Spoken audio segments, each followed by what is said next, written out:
Find you guys really quickly what you have in front of you, okay? This is the PowerPoint. Okay? There is blanks. There are blanks here.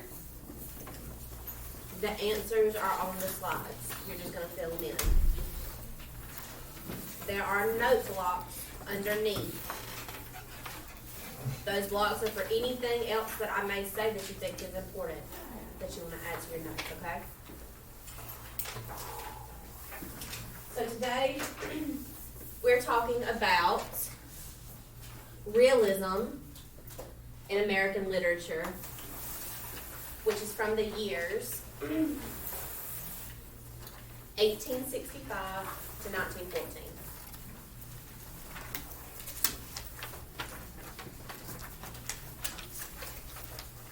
Our objectives for this lecture today is to gain an overview of the historical context and literary concerns of realism. We're going to learn how to understand exactly how one literary era builds upon the one that came before it. So Romanticism builds up into realism. And we're going to give you a clear outlook of what's to come this unit. Okay?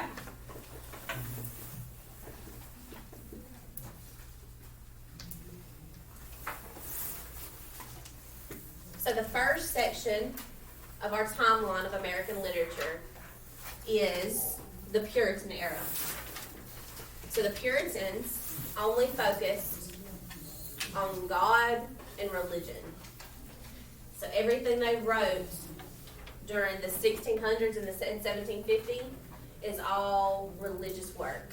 So they write sermons, they write in their journals, they write in their diaries, and they write religious poetry. A sermon that you guys can take note of is Sinners in the Hands of an Angry God.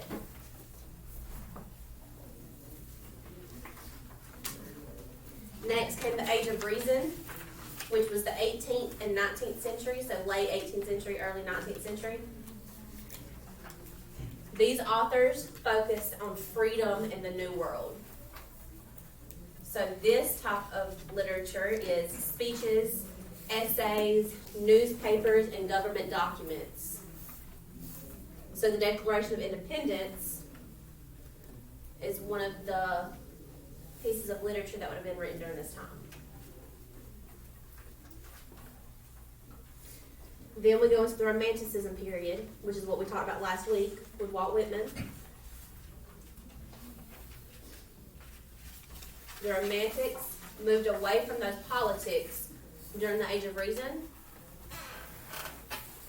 Moved away from those politics, and they began focusing on beauty and relationships.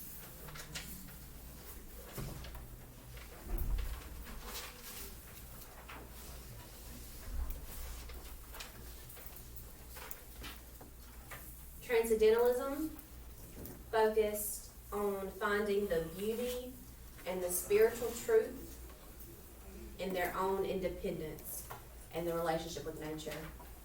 Aiden, laptop close, please.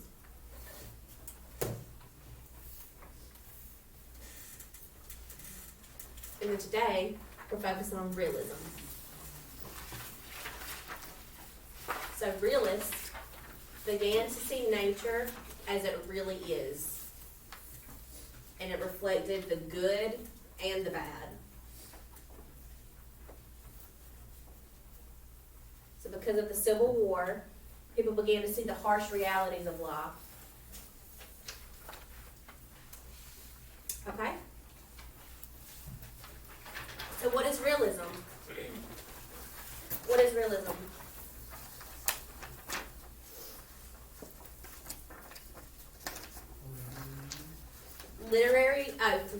And this is on your notes. So this is going to be that first little blurb at the top of your notes, above that note block. And it's just fill in the blank, and this is the answers right here. So literary realism is a literary movement that represents reality by portraying mundane, everyday experiences as they are in real life. It depicts familiar people, places, and stories. It is primarily about the middle and lower classes of society.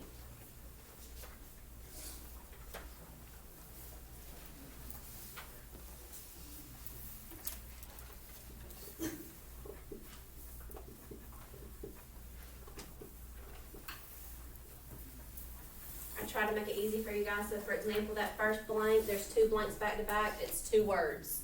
So it's realism is a literary movement that represents reality by portraying mundane, everyday experiences as they are in real life. It depicts familiar people, places, and stories, primarily about the middle and lower classes of society.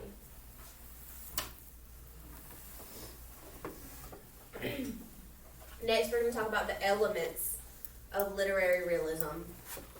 So these are things that are found in literature in the realism period. So we see realistic characters and settings. We're not writing about kings. We're not writing about queens or knights. We're talking about everyday people. In realist writing, we see comprehensive detail about everyday occurrences.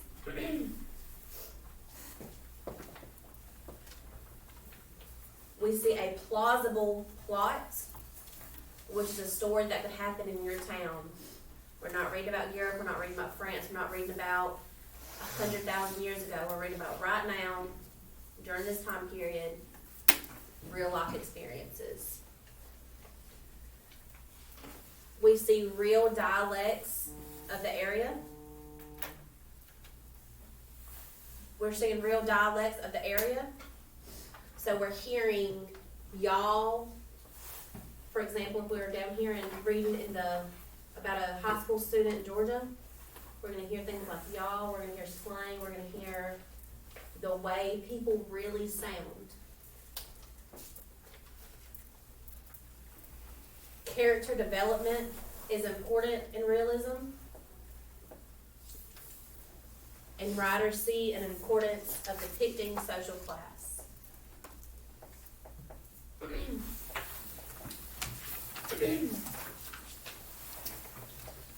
So the Civil War began, right? And everyone realized that not everything is beautiful anymore. So writers wanted to portray that in their pieces, in their work.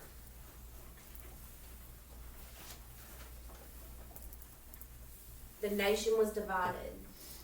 It was not just divided in Union versus the Confederates. Okay? It wasn't divided just in North and South. People's homes had sons in the Army that were in the Confederates and in the Union. So homes were split. So the whole nation is now divided.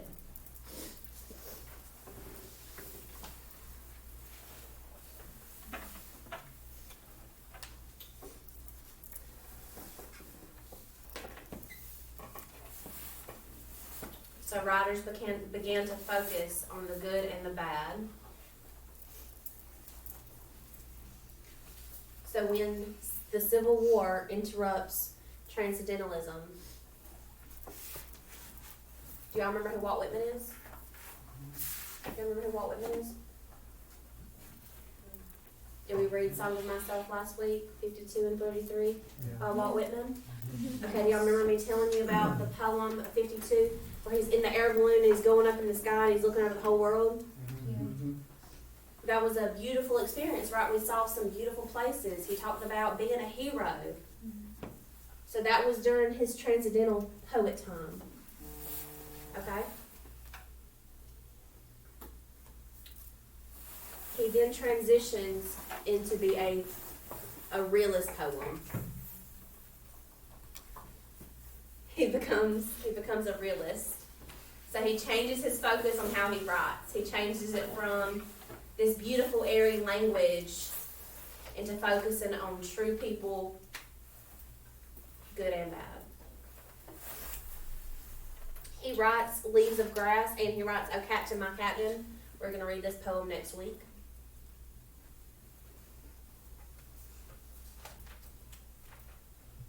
So instead of writing about kings, queens, knights, religious works, we're talking about the men and women who work a 9 to 5. The men and women who go to work, go home, clean a house, have babies, go to church. So let's talk about some historical context. Let's talk about what's going on right now in the United States. The population is growing rapidly. During 1865 through 1915.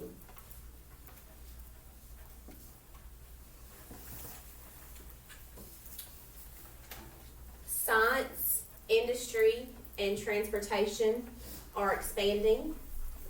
So the United States is doing well, right? They're growing. The industry's booming.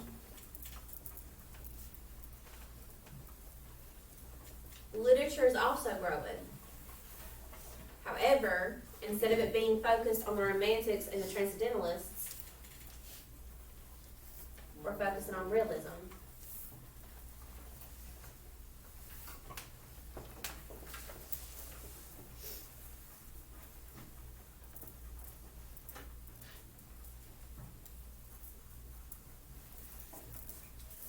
The frontier did not exist as it did before now. Its legacy changed and impacted realists in its new form.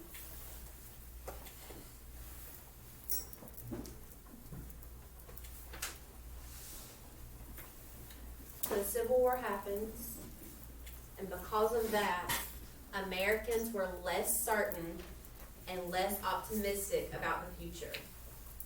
Could you guys imagine having a war that broke out just one day? The United States literally can split in half and there's war outside. So they're unsure. They're unsure about the future. They're unsure about life now.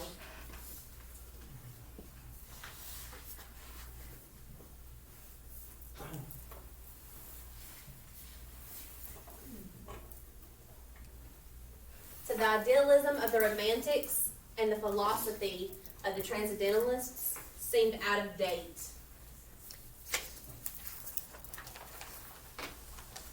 It seemed out of date and irrelevant to the people.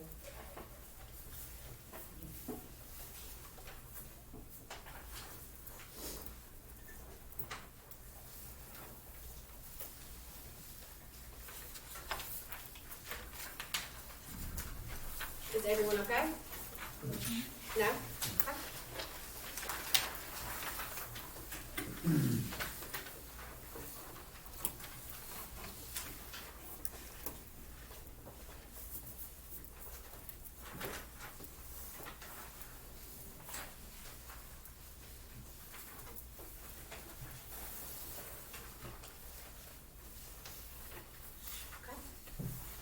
Okay. Now we're going to talk about the literary styles and concerns of realism. So we talked just a minute ago about how it was like a 9 to 5. So they're trying to explain that everything is uniform, but everyone is diverse. So we could be talking about 10 people who work a 9 to 5, but they all work different jobs, right? They're unique, but it's an everyday experience. They're not taking away the beauty of being individualist. They're not taking the beauty away from being diverse, but they're comparing people together.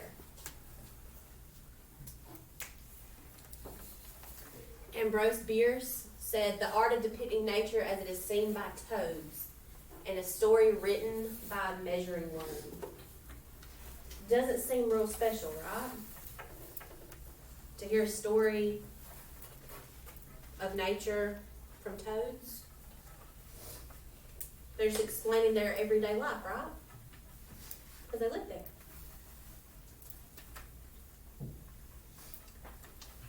Writers want to capture the commonplace in realism.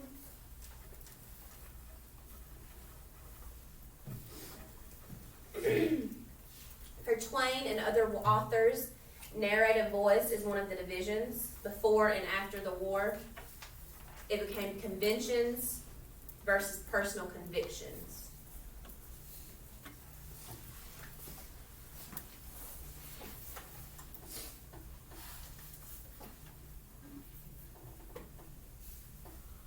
Authors are now writing in the vernacular and the local dialect. Vernacular and local dialect is just how people spoke. It's how people sounded.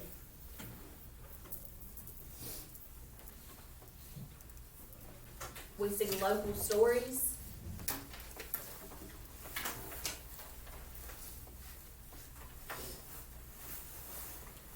And we do see nature again. So you remember how we were talking about how romantics focused on nature, right? So we still see nature in realism. However, we don't just see the beauty of nature. We now see the beauty and the bad. We see the good and the bad. So we see the truth of every aspect, okay?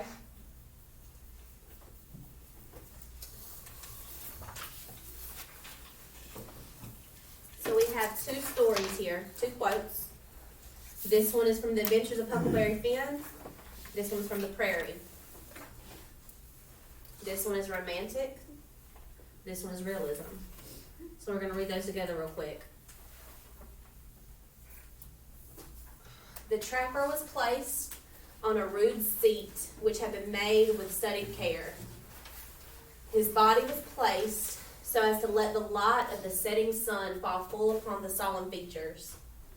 His head was bare, the long thin locks of gray fluttering lightly in the evening breeze. Okay, that was romantic. Realism over here says he was almost 50 and he looked it. His hair was long and tangled and greasy, and you could see his eyes shining through. There weren't no color in his face. It was white. A white to make a body sick. A tree-toad white. A fish-belly white. As for his clothes, just rags. That's all. Do we see a difference here in these two writings? Mm-hmm. Can someone tell me what a difference is? The wording. The wording, right? Mm-hmm. So over here we have this beautiful imagery of this man who has his hair blowing in the wind.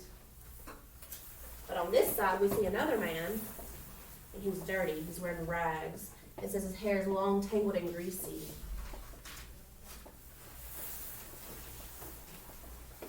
So we're not saying this is not beautiful. We're not saying this is not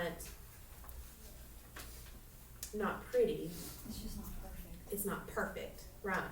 You're seeing both sides. You're seeing the truth of what's happening. The truth of these people. Y'all remember just whenever I was talking about vernacular and dialect? Did y'all hear me stutter over that word a second ago? Warrant. That's part of a dialect, part of vernacular. So they're writing to show that's how they spoke. Do y'all think that takes some effort to learn that vernacular, to be correct? Mm-hmm. I remember whenever I was a kid, I used to read books all the time, and they spelled y'all, Y''ALL. That's Y''ALL. That's not correct. But we would know that because we live here.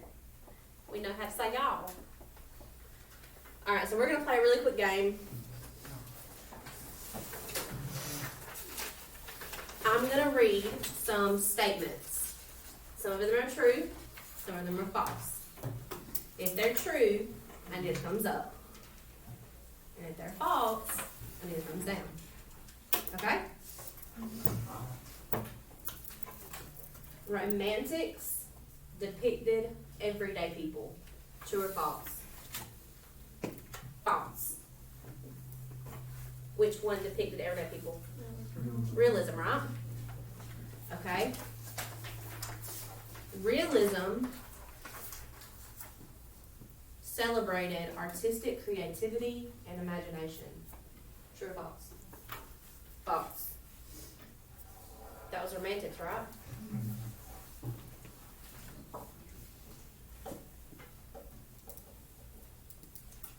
Maybe I'll tricky one.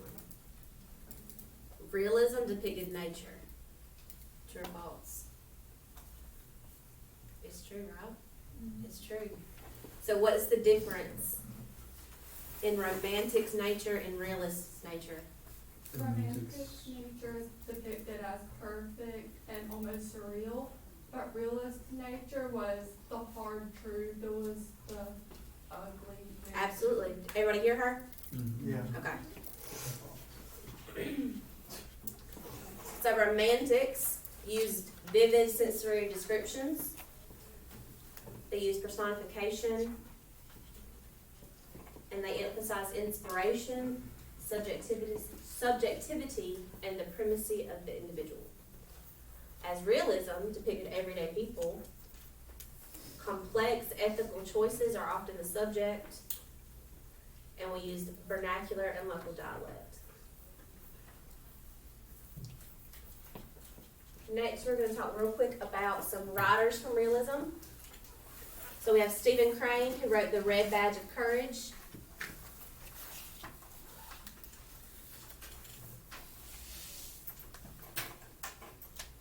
Willa Cather wrote O Pioneers in My Antonia.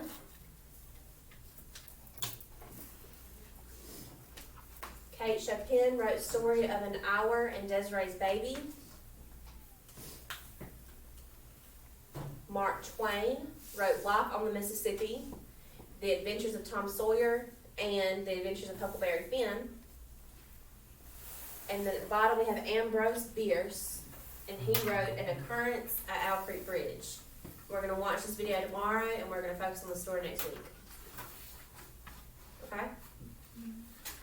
So, you guys have one small assignment to do for me. It's going to be called a ticket out the door. Okay? So if everyone could get out a piece of paper, you guys can split it in half if you want to and share it with 2 people. And you need that, a pencil or a pen.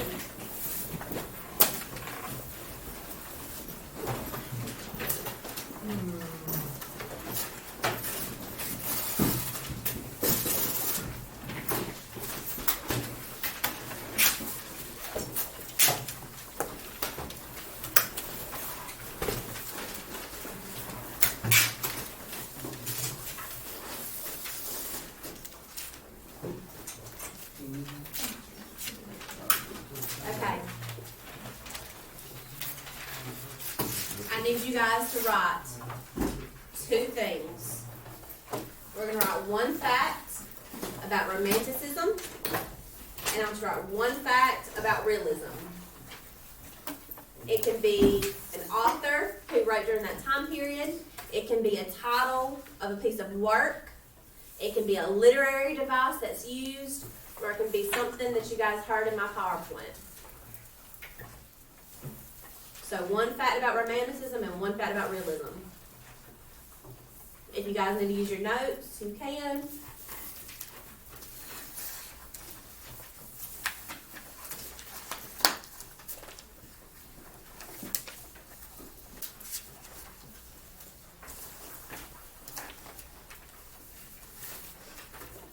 You just take just a couple minutes to do that real quick. Bless you.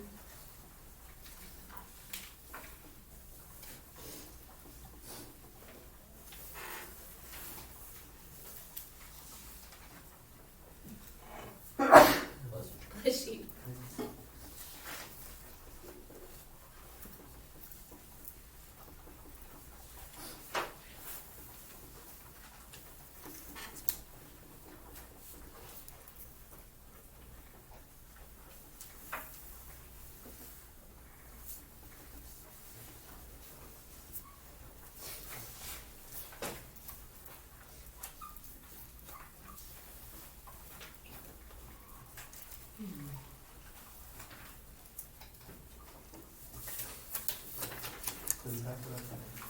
You're going to put it on my desk as you're walking out. Can you give me an example of romanticism?